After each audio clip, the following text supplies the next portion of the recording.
Hi guys, and welcome to Jan's Journey. Well, this video is still going to be a little bit different. It's going to be more about my tips and my pointers of how to book a cruise for a lot less. And these are the ones that work for me, and that's why I want to share them with you. So you want to see those tips and how we make it possible for us to go on trips and do trips not just only in the Caribbean area, Mexico, sometimes a little bit of South America. But lately we have been taking cruises overseas, meaning more like in the Europe and Greece areas. I feel bad because there's so many people that sometimes we share about our trips and they let us know they've never been on a cruise. They're afraid to go on a cruise. They're more afraid of how they're gonna feel, but also the budget, or because their family is more than 2 people. There is tips out there of things that you could actually do to make it happen, and finding it on reasonable price. Like I said, these are the tips that work for me, and we have been able to go on a cruise for years. So I really want to share my tips, not only on my blog, but actually do a video about it. So let's just get started.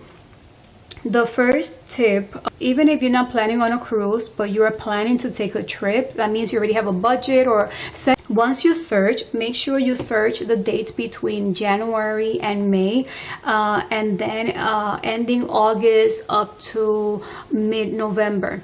Those are the months that the peak is really low, because people tend to go out usually for the holidays or for the summer. So anytime you see that, most of the time when kids are off from school is when people do take a vacation, and that's when you see the prices are more expensive. I'm not saying that's always the case. It is most likely the cases. I have taken a cruise for the winter, which it was during the Christmas holiday, and I paid a lot more, and I saw that same cruise for almost half of what I paid. So you do have to see that there's times that if you do go like in the summer or in the holidays, it's going to be more expensive. So if you want to really try out a cruise and you don't want to spend so much money, my tip for you is search during those months that the season is not so high, and you might be able to find some good deals. Tip number 2, sign up with your desired cruise, line, but don't limit yourself to one. I've noticed that before I was just faithful to one cruise line, and it's the one that I kept going and finding deals. Then I started using another cruise line, and then I realized that other cruise lines do give you better incentives the more you travel with them, versus the one that I was faithful to at the beginning. So my tip is sign up with different cruise lines. Even if you're gonna join, you're not gonna join. Maybe you don't want to receive some emails constantly sending you. A lot of them don't send constantly emails.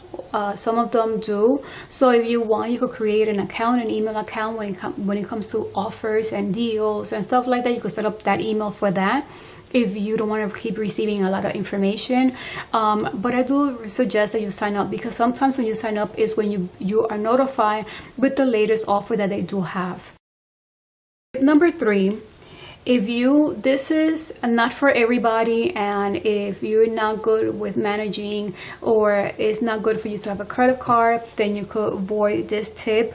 But I really noticed that anytime I'm gonna go on a cruise, this is something that I do, and I use my credit card even more. So you have to know if this is something you could do. Remember, you're trying to save money, not get yourself into debt. But this specific credit card that I'm talking about, I love it because anytime I'm gonna do traveling and it doesn't cover a specific airline or hotel, I love to use this credit card because of that, because we use the points that I have reserved on that credit card, because every time I use my credit card, no matter what I pay, I get a certain amount of points, and those points I could use to deduct on my statement. Meaning you get a sign-up bonus. A bonus could be from $30,000, $40,000 to $50,000 if you follow the guidelines between 3 months. Once you follow that, you receive those bonus points, and once you receive those bonus points, you're just going to keep accumulating for every time you use a credit card and you pay it. You get more and more points, and then when time comes, let's say you receive 30,000 points, that equals to $300. So what you could do is pay your cruise with that credit card, And once it's time for you to pay that statement, what you could do is, like, let's say you already collected 30,000 points. You could say, I want to use it for this travel expense that I use on this credit card, and it's going to automatically deduct $300 from your statement credit. So that's why I love it, and I accumulate as much points as I could when I'm going to go on a cruise, because $500 deducted on your expense is a big deal, and it's one that I do. And every time I'm going to go on a cruise, I already plan ahead, and I try to use my credit card as much as I could, so then at the end of the statement, I'm paying less out of pocket, since I'm using all of those points. So if you want to know more about that, I'm going to provide that in the description box, so you could sign up, read more about it, be very careful, follow the instructions, the guidelines that you need, the requirements in order for you to get the bonus points, and also check your credit score. So always do your research before you go ahead, because once you do the steps, you don't want to regret anything. I'm just giving you the information that has something that has worked for me, and I really love that tip. But like I said, you have to be very careful, because you don't want to fall into that. You're trying to save money. Tip number 4. If you know the month you would like to take a cruise or vacation that you already set aside, I do suggest to plan the cruise months ahead. Booked a cruise on Black Friday, meaning we were able to do the deal beginning of December. So we booked the cruise, and it offered for us, I believe it was $50 was the deposit per person. Usually it's like $250, so that was a good deal, a Black Friday deal. And on top, the trip was a good price, even though it was going to be balcony. So I thought it was a good deal. So we had a group of people, we purchased it, we set it aside, and even though we booked this in December, we only had to pay, I think it was $50 per person. On top, the cruise was going to be for September. So because it was so way ahead, so many months ahead, we didn't have to pay everything up front. What we had to do was pay just the deposit, and it gives you guidelines. By this day, you need to make sure you pay this amount. And by, I think it was beginning of July, we had to make sure that we paid everything in full. But do also do your research, because that did work for me for a few cruises.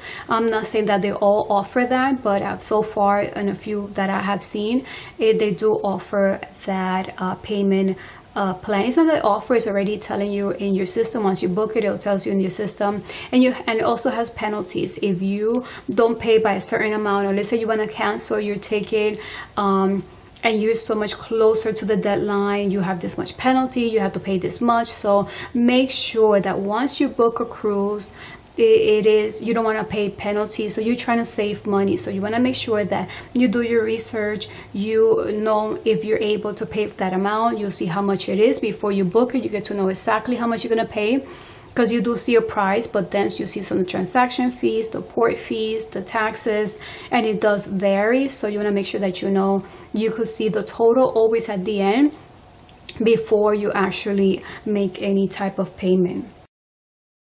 Tip number 5, doing my own search versus a travel agency. When it comes to checking the prices versus doing my own research, I noticed that the prices are much better when I do my own research, but it is time consuming, because if you go cruise line by cruise line, or you go to different search engines that are out there when it comes to traveling, it could be time consuming. One of our second or third cruise, we did use a travel agency, and they were able to do some changes for us. But there was some fees there that we had to pay, but at least it was easier doing it with a travel agency. It was a big group, so we were able to get a better discount. So there is benefits out there when it comes to using the travel agency. But what you could do is, whatever is your case, whatever could be your scenario, do your research, and it doesn't hurt for you to actually check a travel agency. But if you want to do your own research, you want to set time for that, I'll provide the link that is going to help you with that. Tip number 6, if you need extra cash, which that's a given, we do need extra cash. When I'm going to go on a cruise, what I do is I go through bank bonuses. Banks usually offer a bonus if you set up an account with them, And if you set up an account, what they do is they will require certain things. You need to do a deposit of a total of 500. Let's say it has to be a direct deposit. You need to make sure that you do 10 transactions in 1 month. And you know, it tells you the guidelines. You will see that they deposit that amount once you finish the guidelines, and you're going to be able to use that money on a trip. To be honest with you, we have done a few, I think it's 3 banks so far, and we have kept them open because we really like how easy it was. And if it wasn't through these bank bonuses, we have not been able maybe to give them a chance. So it was a win-win.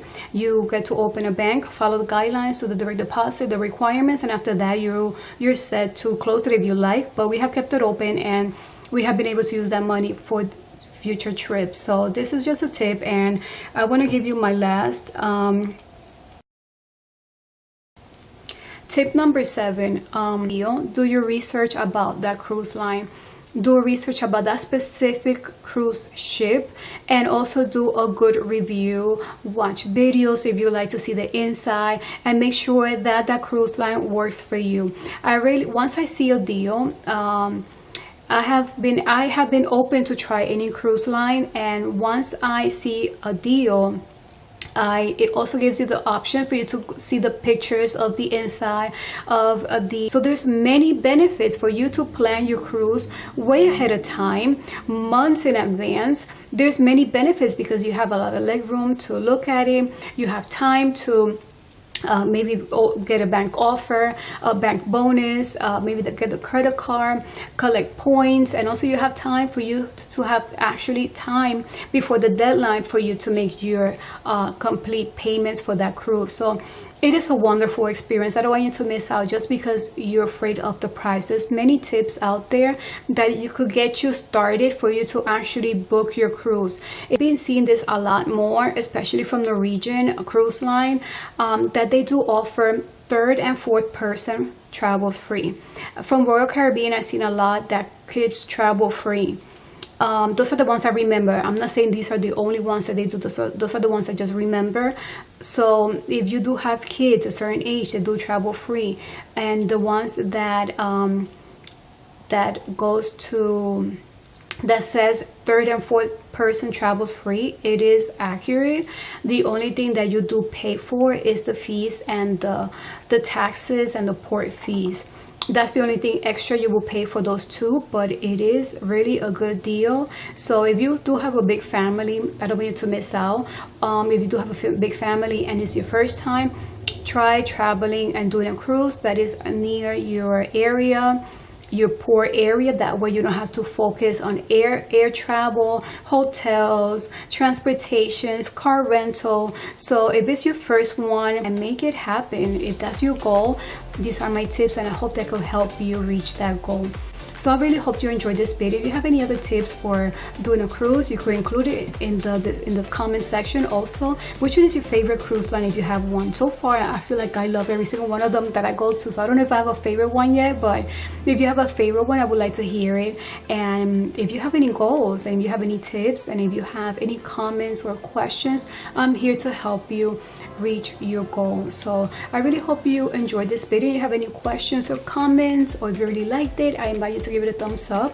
And if you haven't done so, I invite you to subscribe to my channel. Also, don't forget that in the description box, I'm going to include all those helpful tips, and you could visit my blog as well, which I give more details and more tips in there as well. So thank you so much for watching, and until the next video, bye.